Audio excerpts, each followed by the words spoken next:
let's start right at the beginning, which is where your memoir starts. As I said, if we had to take a distillation of your entire life up until this point, it would say that as a teenage girl, you are raped not once, but twice that you record in your memoir by your father. A child is born from that sexual assault. That child is Sheena. You later go to jail on an accusation that you killed this child who has been born, again stress, from the rape of a teenage girl, by your father. Right. A minor, not just a teenager. 14 and 16. Yes. And as I say that out loud, I shudder even now to say it out loud. That is quite a life, right? Yes. Let's start with trying to understand how you felt about the fact that your mother, while wanting to give you support, while sending you away from the house when she discovers you tell her that this is what's happened, eventually goes back to the same man, eventually does not protect you in the way that you would have hoped. What did that do to you as a child? See, as a child, I think my emotions were not very evolved as it is today.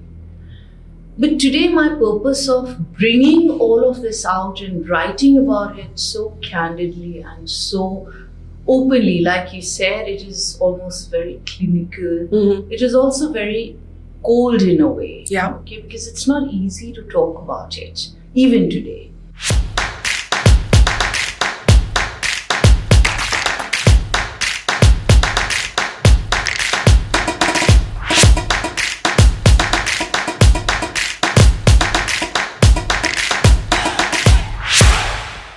Indrani Mukerjea, if I had to distill the essence of your extraordinary tale as told in your recently published memoirs in one line, it would be this. As a child, as a teenager, you are raped by your father, your stepfather in fact, and the child born from that sexual assault is somebody you are later accused of killing. When I say this out loud, it sounds so surreal, macabre, disturbing when your own life is played back to you in this one sentence. Are you able to process that this is your life? I've lived this life, Barkha, and I think the period of processing what has happened in my life is now over. And I have accepted what has happened. And there are several memories which are still there and which are very disturbing for me. It could be disturbing for anybody. It is disturbing. But then, however, I have learned to deal with my emotions. I think I have learned to calm them now. And I am moving forward in my life with the view that people make mistakes in life. And mistakes have been made by a lot of people, which has affected my life in a very traumatic manner. I have had to face the trauma, the shame of other people's actions. So I was vilified because of what other people had to do. But I have learned to live with it and accept that people do things, they justify things in their own heads very often, even if it is wrong. And I think I have to live my life the way I want to, and I have learned to survive. And I believe in just looking at the positives in life. In fact, and I believe in the goodness of human beings also. There is always, in every human being, everybody has a darker side and everybody has a good side. Some people have a more darker side. Some people have more humane side, let's say. But I think at the end of the day, because I have forgiven all the people who have hurt me, I've made peace with myself.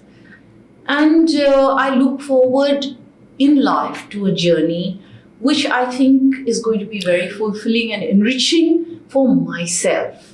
That is very important. Now, your memoir, it is almost clinically told in the sense that it's almost as if you have taken a step back from your own life and decided to third eye your life.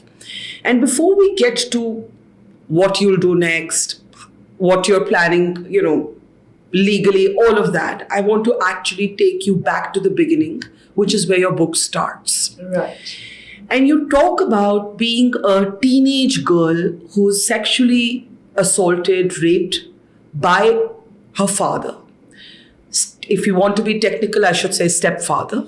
Actually, that's incorrect. But anyway. Yeah. But go ahead. Which part is incorrect? The stepfather bit is not really correct. Why was it reported like that everywhere? Oh, well, that is what really my book is about, because that's what I was confused, because I kept looking in the book. No, in the book you call him your father, but in all the media reports he's described as your stepfather. So, well, that is what media is all about, and people just pick up bits and bobs from wherever they hear.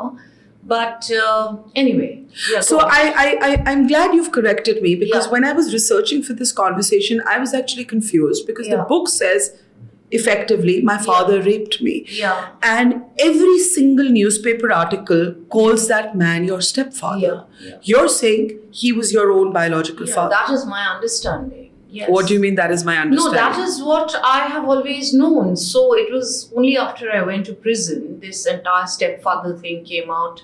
And I don't know where it popped up from, but I suppose that is what it is.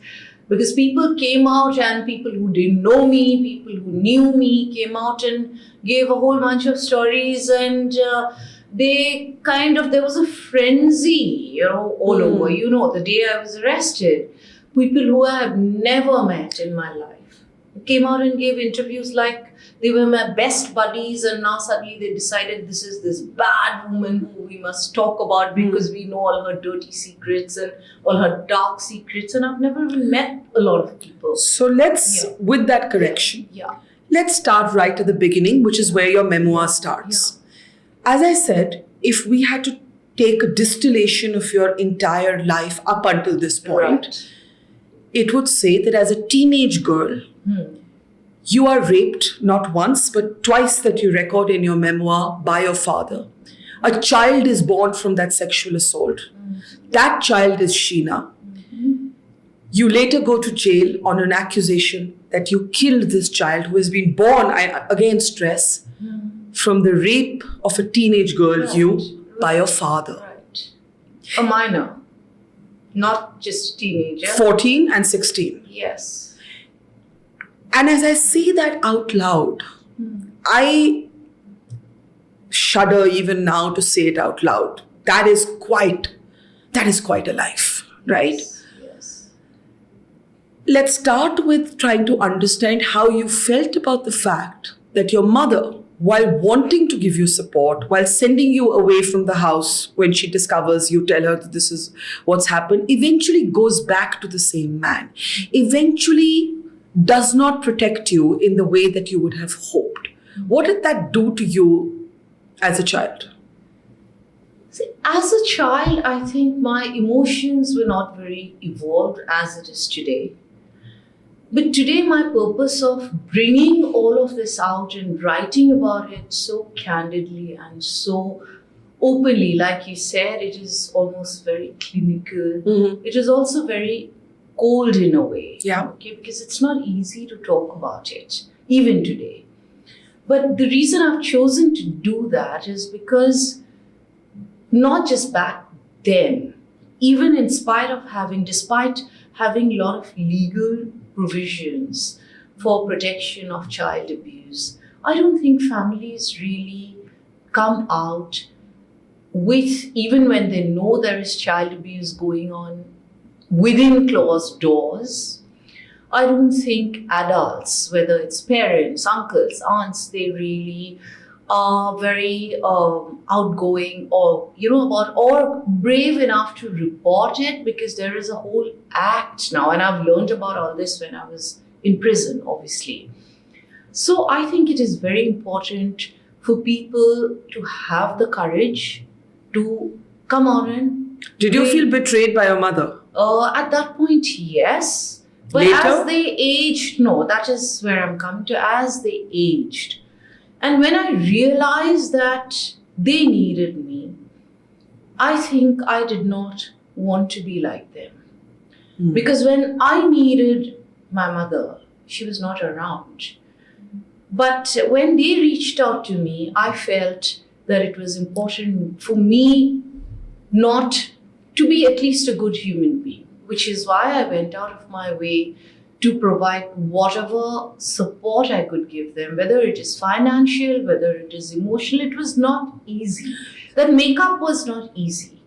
But then as human beings, you have to do what you have to do. It is something as, I would, like for example, Vidhi went out and wrote a book about me. Of course, she did that. Let me just explain to the audience who Vidhi is. Yeah. Vidhi is your daughter. Right. And Vidhi writes a book called The Devil's Daughter. Yes. Vidhi is asked by some family members of Peter Mukerjea, your former husband, to call you Lucy, which is shorthand for Lucifer, which is the devil. Right. So she writes a book called The Devil's Daughter. Right. This is your own daughter. Right.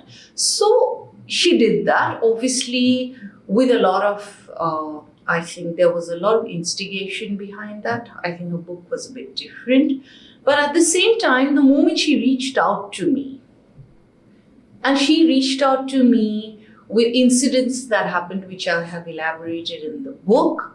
I think if you've read the... I read the whole book. Yeah, so you know what happened while I was away in prison. You know what happened to her. So she went through something very similar. So the moment she reached out to me, I did not think twice, and I gave her the support that I needed to give her as a mother, because she needed that emotional support. So that is what I believe that mothers need to be. And we'll get to that, because you're a mother who was accused of basically murdering her daughter. Right. But you brought that daughter up, telling the world, except for a chosen few, that daughter was your sister. Yes. I mean, you see how convoluted this sounds even as I tell the story. In the book, you explain why this was so. You say that because Sheena was born from rape, your mother suggested that your mother and your father... That is in my charge sheet as well. I understand. But, to read it as a narrative in one go is a very different impact. I do have to say that. Why did you feel the need to hide from the world? Two things. And I don't mean when you were young. I mean later. Yeah. One, that you had been sexually assaulted by your father. And two, that the girl you called your sibling was actually your daughter. Okay, let me answer that. Firstly, I never hid those details from people who were close to me. When did Sheena find out? Sheena got to know about it, I think, when she was much older, obviously. Sheena knew about it, but I think she was already an adult by then. So it was never hidden from Sanjeev. It was never hidden from Peter.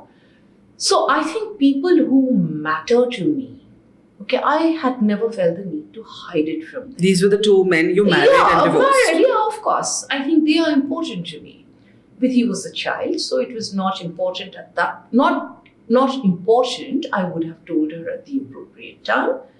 But I think these are things which are very disturbing, as you said yourself. So you get a shudder every time you think about it.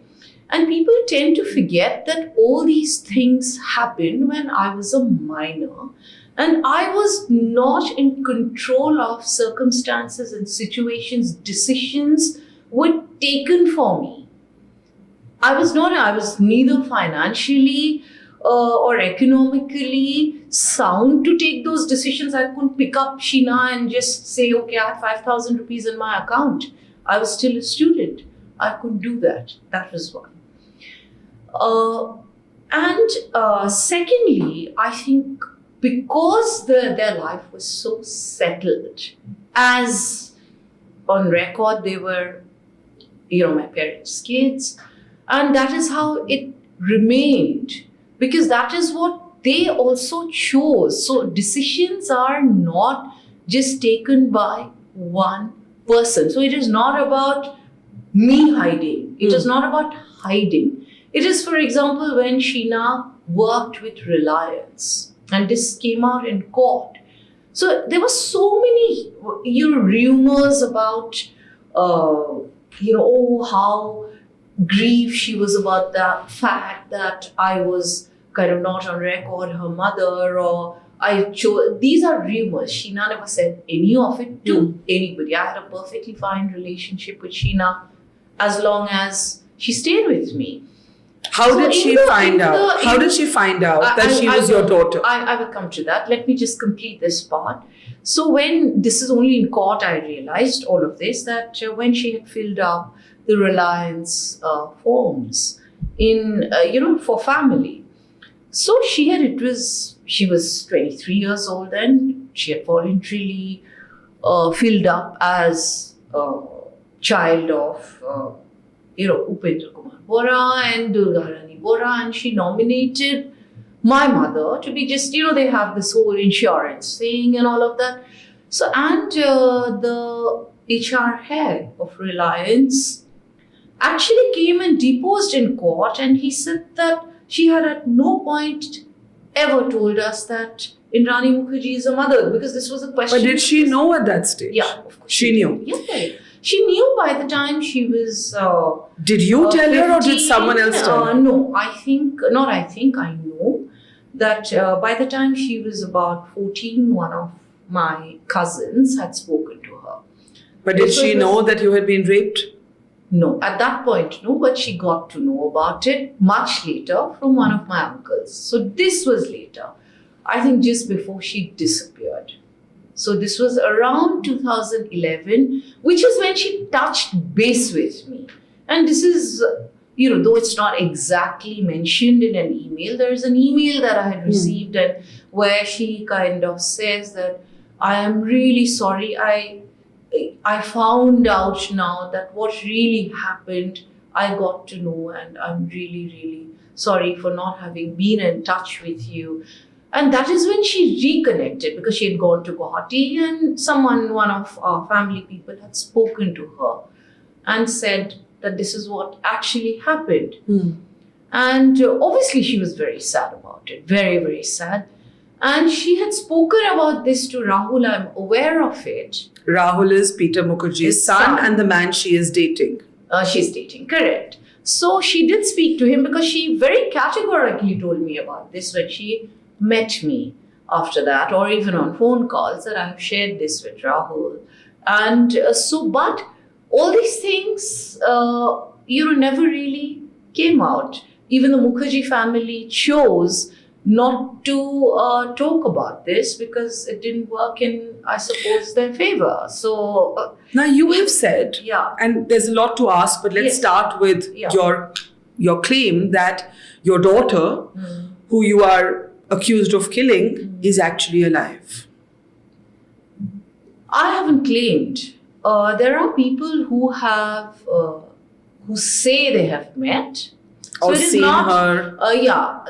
Met. Oh, met. Okay. See, the seeing her is very different from meeting. Okay, so it is not my claim. Let me just correct that, because I've seen also reports Indrani Mukerjea claim. So it is not my claim, because I will claim it only when I personally meet her. Right. So there are 2-3 people who have said they have met. Again, I'm correcting it. And somebody has gone to the extent of taking a video of that, which was submitted in court, along with an affidavit of that lady, who is a very renowned lawyer in India. So And post that, the Honorable Court had, because we had applied for a CCTV footage from the airport, which is now in a sealed envelope in the court, which will be used at the right Why time. would she be in hiding? She's your daughter.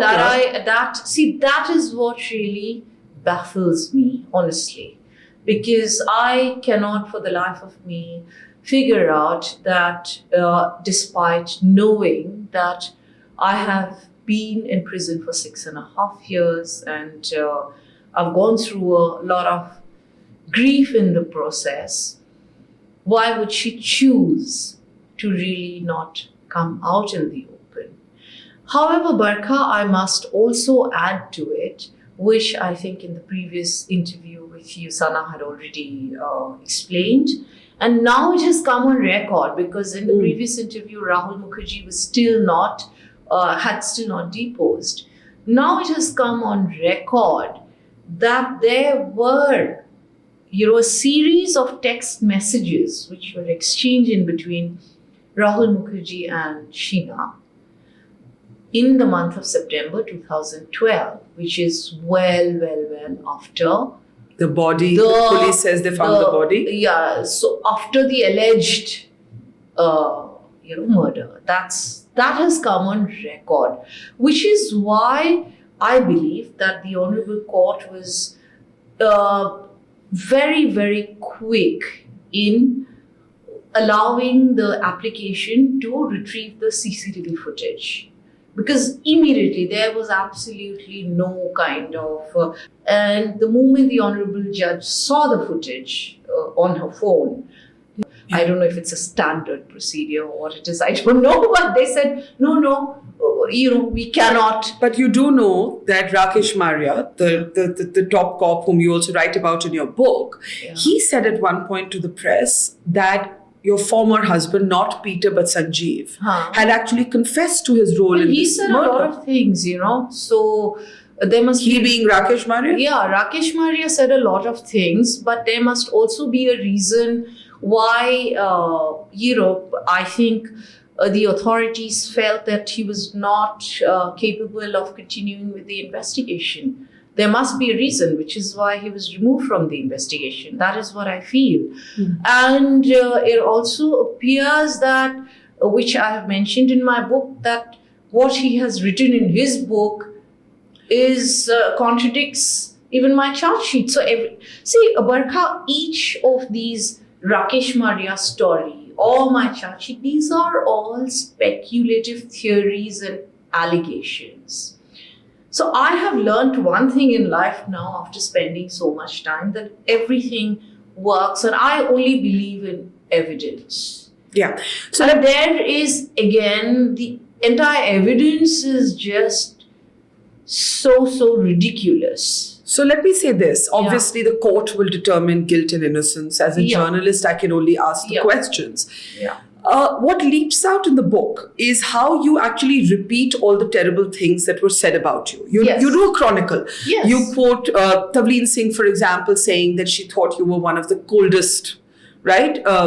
Cruelest human beings on the planet. One of the cruelest human beings on the planet. And she never really justifies why I am the cruelest human being. And Tavleen Singh has perhaps just met me once in her entire life at a friend's dinner. I've never even had a conversation with her. She doesn't know me. But what really comes out in the book is a kind of, tell me if I'm using the right word, a defiance, right?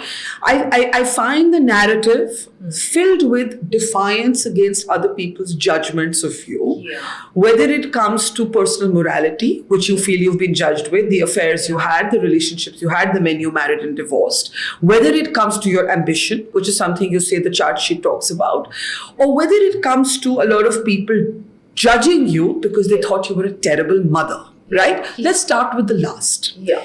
Now, of course, in general, women are always judged, but we're not talking about a normal circumstance here. We're talking about 2 of your 3 children being brought up by your parents. Right. One of them having raped you, and therefore that girl having been born Sheena. We're talking about your son also making allegations against you, saying you wanted to kill him and so on. We're talking about a son who had substance abuse issues, but didn't actually live with you, lived with one of your colleagues separately. Sheena also lives separately from you. A lot of people might ask, and the book didn't fully explain that, I thought, so I'm asking you. Even when they discover that they're your children and not your siblings, they don't actually live with you. They live separately. Why is that? Actually, these were choices which were made by them as adults. Yeah. So people decide to live wherever they want to live. And I was a working woman. I used to work 20 hours a day. So if, let's say, Mikhail chose to live in Delhi, he was studying here. He was doing his hospitality management in Delhi. That is where he chose to live. And so there was no question of him coming and living in Bombay, right? So similarly, for example, Vidhi studied in the UK. So she lived in the UK. Yeah. And we've all done that. I think it is not very uncommon for children to really go and live in different places where they pursue their education or their careers. So they don't really have to go to a No, I understand that. I'm just Yeah. saying these kids have just re-entered your life as your kids. Yeah, but Sheena lived with me for a long time. So, I mean, during her entire phase of doing her university in Bombay, she was very much there. And the only reason she had to stay also at a place in Colaba was because it was very close to her university, to St. Xavier's. That was what she lived with. So when everybody looked at you and said, what a terrible mother, Yeah. they called you cruel, they called you cold, they called you a killer. Yeah. And they obviously said there can be no greater crime than a woman Yeah. who kills her own child. And I agree. As far as I think, there definitely cannot be a greater crime than filicide. Or, I mean, I think hurting any human being. You know, that goes even for animals. This world is full of, I am not a vegetarian, but I'm saying that. So I think taking a life is really not acceptable. You know, that is not what we should be doing at any point in life, even for self-defense.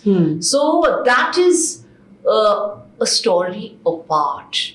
But I do not believe that I was necessarily, people completely forgot about my case. I don't think the discussions were around the case. The discussions became more about whether I was a good mother or a bad mother, whether I raised my kids well. I, as a woman, you know, it is my choice how I wish to raise my children. I don't tell other people how they should raise their kids. But I realized one thing, that a lot of people, I think, have been very obsessed with me their entire life. And this is Why do you think that is? I will tell you this. And because there is this lady, and I think you have read it in the book, so I shall not give out the name, let the readers read it.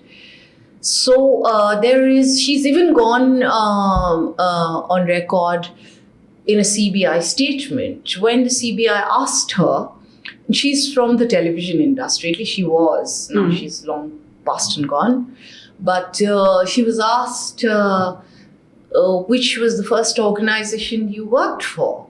And she said, I can't remember.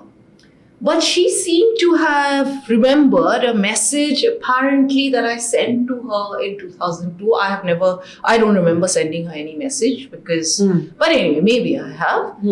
So that is when I realized, I said, I have never gone out with this woman anywhere. She worked in the same company as Peter.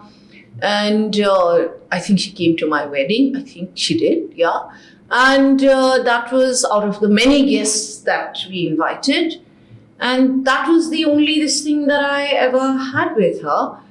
But when I came out of prison, what I saw was, obviously, I could tell that she was interviewing the same day with probably hundreds of channels because she was in the same attire. And I think it was her moment in the sun. And she kept giving interviews after interviews. Towards the end, she was panting. She was out of breath. So that is when I was thinking, I said, why is this woman talking so much about me when she knows she doesn't even know me? She's not a mother also. But think of it, it's this crazy story, right? Now, Yeah. now I'm looking at it as a journalist, right? Yeah. There No, but is- she pretended she knew me so well. Okay, so That she was is what- she was saying it from a place of knowledge. But if you think Yeah. about it, these media tycoons, when she had no knowledge of me, right? media tycoons both end up in jail, husband, wife, get Yeah. divorced, they're accused of killing your daughter. I mean, that's why they say that what happens in real life is so much more dramatic than what happens in fiction. But let's come back to how you have approached all of this. It's very intriguing because your book is very graphic. Your book is very detailed. Like I said, you also reiterate all the insults that are used to describe you, including Shobha Day writing about your quickie divorce and so on. Which is why I said sometimes quickies are good, because I had a very good lawyer, Edith Day, who's from Mahesh Jethmalani's chamber, and she managed to get a quickie divorce for me. So, Yeah, but you're also very graphic about your relationships. Yeah. There are sexual details in the Yeah. book. You talk about who you were attracted to, who you weren't, who you had to fake it with.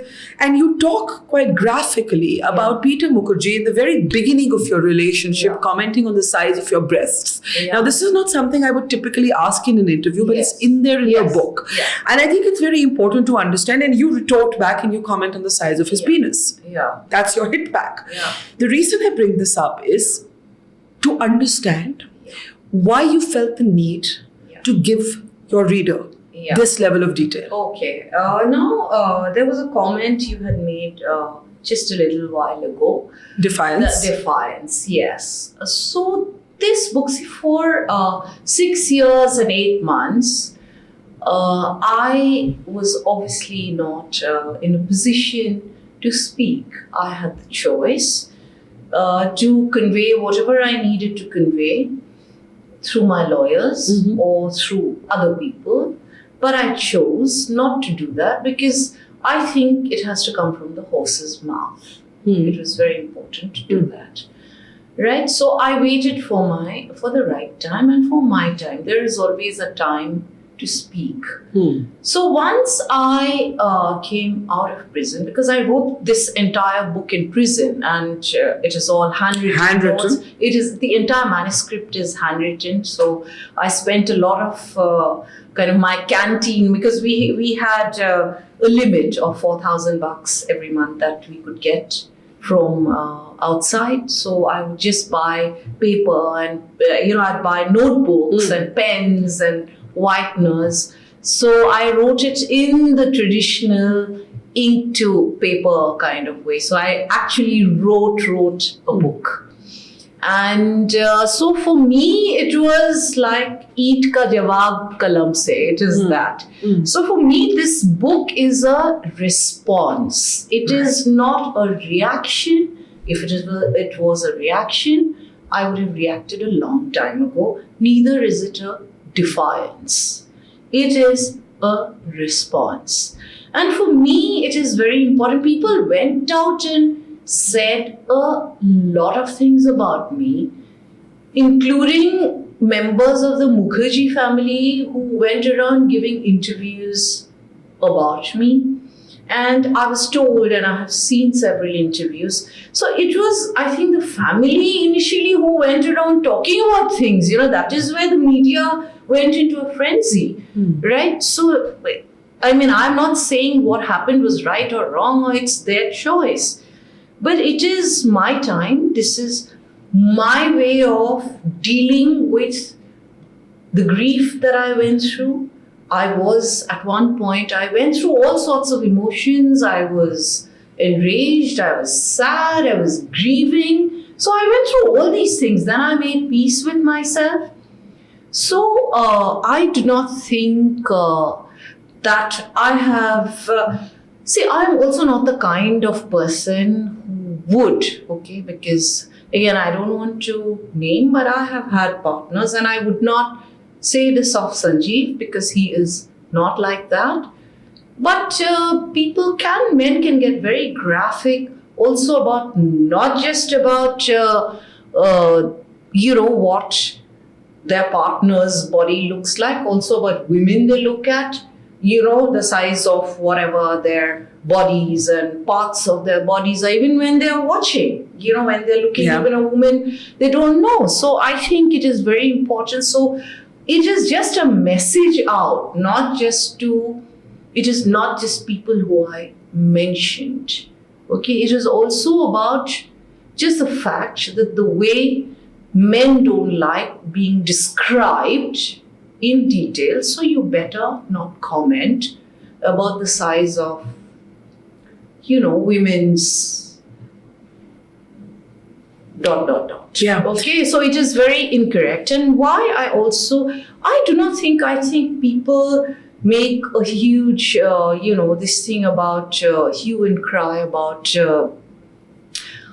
intimate, the intimate details of things. But today, if you see, whether you watch, I think it's a bit of double standards. You're saying there's hypocrisy around the sex There is hypocrisy around it. It is my life. I will choose. It's my book. I will choose to write as much.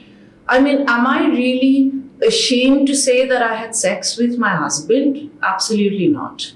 I am not ashamed. And if anybody is going to judge me for it, it's their problem, not mine. Mm-hmm. And we have,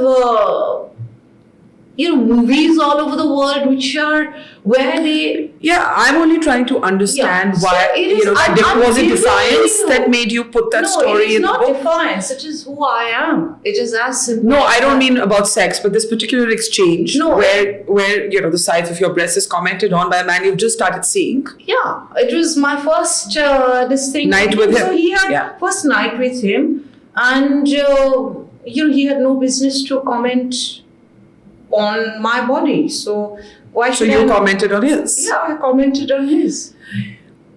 So what is the worst thing that you've heard? Okay, the worst thing is obviously you've been called a murderer. After that, what is the worst thing you've heard? There are several things, So now, I almost find it funny and I can laugh about it now. Laugh about all the things that were said about me, right from...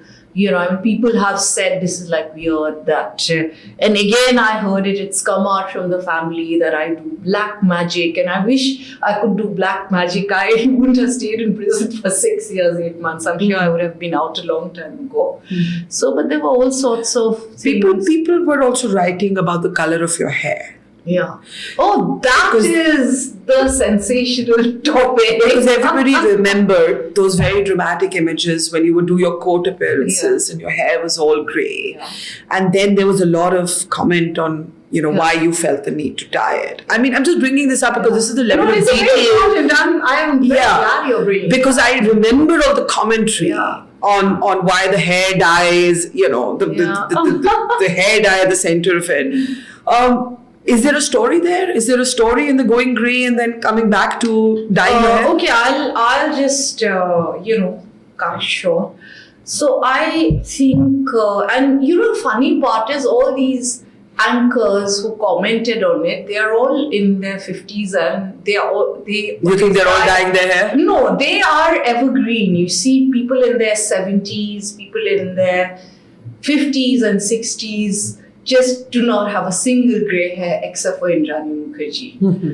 And I think I should do a L'Oreal campaign, really. Mm-hmm. So I should. But anyway, so I started colouring my hair, I think from the age of perhaps 25. You want to colour different colours, and then, over a period of time, which I am not ashamed to say, I don't pretend to have jet black hair at the age in my 50s. I don't pretend to have. I did not even have jet black hair or, whatever, the brown streaks of hair even when I was in my 30s. Mm-hmm. So I colored my hair. So when I went into prison, of course, hair color is available. There's mehndi there. There's, prison is not, it's just, that's an under trial prison. And it is like a holding center, right? There is an allegation. Nobody's convicted there. It's just an allegation, and you are just held back there so that you cannot run away, basically. You cannot run away from justice. Till there is a point where they realize that maybe the case is weak, and that is when you start getting bails and things like that.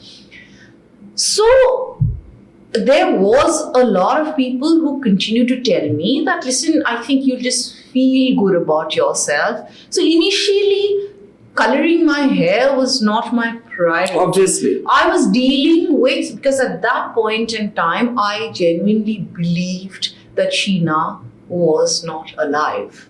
Something happened to her. So what people don't realize, that there is a mother grieving inside for the loss of a child. The last thing that I wanted to do was go to the canteen and buy hair color. That was or go and buy kajal. So obviously that was the biggest grief that I was going through. And at that point, I didn't even know what was going on with the outside, with all the things that were said about me, because the prison authorities also made sure that all that news did not come to me. If it came on television, they kind of changed the channels, or they kind of cut out the pieces from the article so that I was not disturbed. Because they were the ones who saw me actually crying and grieving. It was not the outside world. The outside world just was, giving a lot of fluff. Even the people who didn't know me, right? So, but once I started reading the charge sheet, and once I realized that, hang on, that this is somehow not adding up, I started realizing that no, there's something very wrong, and there is a possibility that this girl is alive. That is when, obviously, I felt very strongly about, kind of pulling myself back together. Yeah. And I said that to pull myself back together, I need to feel good. And whether you color your hair, whether you wear kajal, as much as people like to believe, particularly men like to believe you do all of that to lure them, I think women most of the time do it for themselves. And I did it for myself. You mentioned that the news that Sheena might be out there somewhere made you re-engage with maybe parts of yourself that you had left behind. I wanted to be myself again, to fight back. One thing we haven't spoken about is the motive that was ascribed to you for killing your daughter, right? And the motive was that she was seeing the son of Peter Mukerjea, whom you were married to. So that made them sort of step siblings, and you felt that as parents, ridiculous. That was one motive. Yeah. Then there were suggestions of money and property being at the heart of this dispute. There was allusions, as you say in the book, to a 900 crores sort of stash that was the driving motive. Today, if you're asked, did you approve of that relationship between Sheena and Peter Mukerjea's son? Because that was the reason I ask you, is because it was suggested that was one of the motives for murder. It was not suggested. It was said. Peter Mukerjea and his family. I'm sorry. That was what was spread out. So I will just very quickly tell you my only concern. Okay, I never disapproved of that relationship. My only concern was that I wanted Sheena to finish her education, and I wanted Rahul to settle down. Because I know Sheena as my daughter. Sheena liked a good life. And as a mother, also, I wanted the best for her. It was just that. And the rest of it I have written in the book. So it was not about, they were living together for 3 years. So why would I one fine day just decide that no, I don't think they should be together. So it was not a secret. We all knew where they lived. In fact, I think one of the things you said was, if I disapproved of the relationship, I would kill the boy, not why would I kill the daughter. Why would I do that? And I got the place. I made sure she had, or even though we were not in touch, I made sure she had all the comfort. She had the air conditioning. She had the all the whatever. Creature comforts. Comforts, because I knew Rahul couldn't provide that to her. I also knew that she had just started a job. So I didn't want her to, I want her to have some savings. So I provided her all the creature comforts during that period while she was living with Rahul and for 3 years. So it is, why would I one fine day decide, no, I don't kind of approve. She's an adult and I am a very kind of open-minded person. I believe that everybody should be allowed to live their lives. I have led a very unconventional life. So, and she's had boyfriends before that. She's never had a reason to hide it from me. So it's not something that I would ever decide for her. I can't. The book starts with, or makes a reference to the men who have been in your life whom you felt betrayed by. It starts with your father and it goes through, some of the men you've been with. But there were also men who did exceptionally nice things for you. You talk about your first partner, Siddharth, right? Who steps up to claim parenthood over Sheena, even though he's not the biological father. Now, it's so confusing because if you try and research the Indrani Mukerjea case, you will see a statement from him at one point claiming to be the biological father when he was not. He just provided that cover so that people won't. Yeah, but I don't think he said anyway that he's the biological father. I don't think so. Oh, maybe the media described him to me. I don't think he said it. Who do you feel the most betrayed by? I feel very betrayed by Peter. Because? Because I spent 21 years with him. My commitment to him, as far as which I have written in my book, leaving Siddharth was, I never was married. It was a relationship, right? So it was a different thing altogether. So even though he wanted to marry me, I never did. Also, I don't think Sanjeev ever let me down. It would be very incorrect to say. He had habits which were not I was not happy about. But I gave my 100% not just to Peter, but also to his family. I was very, very committed to that family. So I felt very, very betrayed. Particularly, I think, he was just my fair weather husband and I had fair weather in-laws. And that really hurt me a lot. That was very difficult. Why did you forgive your father? Because you haven't said these words, I forgive my father, but you make references in your memoir to the fact that you sent your parents on a holiday with Sheena and Mikhail. I was the biggest healer. But he raped you. But he also raped. He was an old man who became sick. And they were financially in a position where they needed support. So it was, I could have been totally inhuman and I could have said, okay, just let them die. Let him die a dog's death. I could have done that. But the actual forgiveness happened when I actually went to do his shraddh. I took court permission and that You were in jail when he died? Yes, I was in jail and that was the time I really felt and I cried a lot. And it kind of made me feel that, yes, that was the time the actual forgiveness happened. Up until then, it was not forgiveness, but I did not want bad karma. Because I still believe, no matter what, at least in our Hindu mythology, we do believe parents ko Bhagwan ke darja dete hain. That's the thing. No, even if they are wrong. And which is what, as a child, I couldn't deal with it.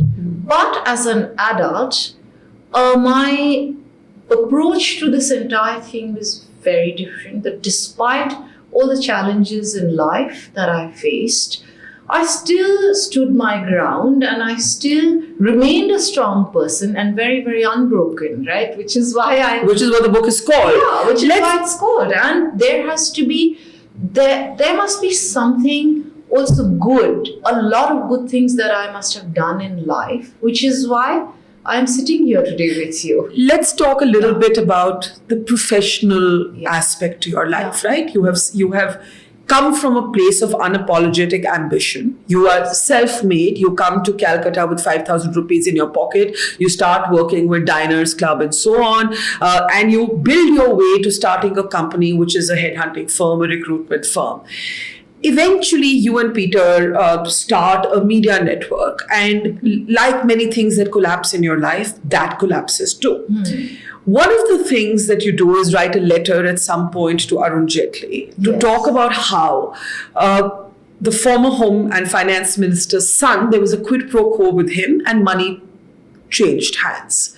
Now, the cynics would say that Indrani Mukerjea was trying to curry favor with the powers that be, hoping perhaps that she'd get a break in the case, in the charges that she was facing. Because why would she take so many years to let this cat out of the bag? What would you say to that? I have already actually written in the book about it. So if I tell you everything now... Tell us just a little bit and not the whole story. No, I will not tell anything about it because I think that is... Not because it is sensitive, but I have written about it already. And just to correct it, that charge sheet which was filed in 2015. My charge sheet for... You're saying that it came after your... Yeah, so it happened well before all of this was there. And that is the charge sheet which is fallen apart, which has got nothing to do, it was filed long ago. So these are, speculations, and we live in a free country. Even though I'm not an Indian citizen, at least I think we live in a free country. So where we are allowed to... You're a British citizen. Yeah, that's something I discovered from the book. I actually didn't know that. So, yes, I think we are allowed to voice our opinions. People can say and think whatever they want to think. It is their opinion, their speculation. And I do realize that people still, have their opinions on big issues and small issues. And there's a lot of stories. Let's leave that for the book. In the end, let's talk a little bit about going into prison.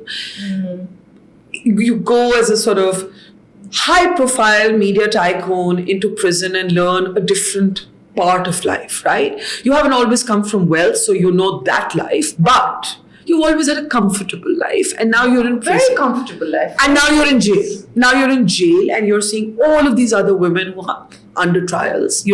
How does prison change you? I think it's a very humbling experience. At least for me, it was a very humbling experience. So I think, look at life through a different lens. You understand, because I only interacted with women in prison. So you understand also that no matter which strata of society you come from, I think women are judged all the time. And for the same acts, men are judged much, much lesser. And which is what is the essence of my book. Yeah. That's the essence.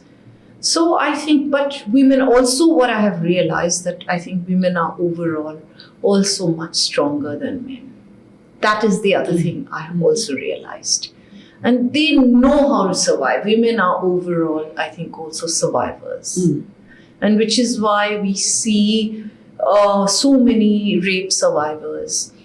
And they have come out, acid attack survivors, and they have rebuilt lives, and they continue to... If there was something you could do differently, what would it have been in your life? I think that's a very, very difficult question to answer, and I really have never thought about it. Because I think life is always full of surprises. And again, I continue to say that, change is the only constant in life. But you know how, like you said in the beginning, we're all flawed to differing degrees. Yeah. And there's some things we look back and we say, I wish I hadn't done that. I wish I had never met Peter, actually. That is the only thing I always feel, that I think my life would have been very, very different had I don't think I would have gone to prison if I wouldn't have met Peter. that is one thing I always feel. You got exposed to all of these women in prison. Yeah. And now you have to look ahead at the rest of your life. One, you believe your daughter is out there somewhere. Are you trying to find her independently? Yes. What are you doing to find her? Yes, so that I cannot really disclose at but this you're working point. on trying to... Absolutely, absolutely, but I cannot talk about it. Because it's sub judice. It is sub judice, and we have already submitted the phone video footage, and the CCTV footage is there, and we are doing our own, from my own side, I am doing whatever possible inquiries that I can. I am going out, so I don't have to again talk about it in the public domain, because it is not necessary, and at the right time, if I have any information which is of relevance, I will submit it in court. Okay. I do not owe an explanation to anyone else. Fair enough. Yeah. And the court proceedings will take their own course. Yeah, absolutely.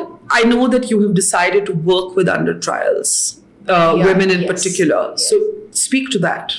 Yes, so what I spoke about it a little bit, I think, in my last interview with you, but it was just, I think my previous interview with you was just after I came out of prison. So in this 1 year, what I have managed to put together is I have connected with this NGO called Insaniyat, which is Worli based, and is it's an initiative by a young gentleman called Arjun Meghe, who is a political party worker, and he's been engaged in women empowerment for a very long time. He's a really, really nice boy, and he's done a lot of work. So he's been very kind enough to offer the infrastructure and the help that is required, so that I could engage and help out with vocational training of different sorts, whether it is weaving or candle making, or making of bags, or computer training for people who are a little bit more literate. And this is not just for women prisoners who have come out on bail or who have been acquitted, but also for women whose male members are in prison, and they are they have the responsibility to take care of their families. My aim is, we've kind of charted out a plan, and the aim is to try and empower at least 400 such women in 12 months. That is the aim. So every month we want to take up about 30-40 women. And that's great if these women can get the help and support they need. Yes. I have two questions in the end. Right now you're hoping, obviously, that the court will exonerate you. You're out on bail.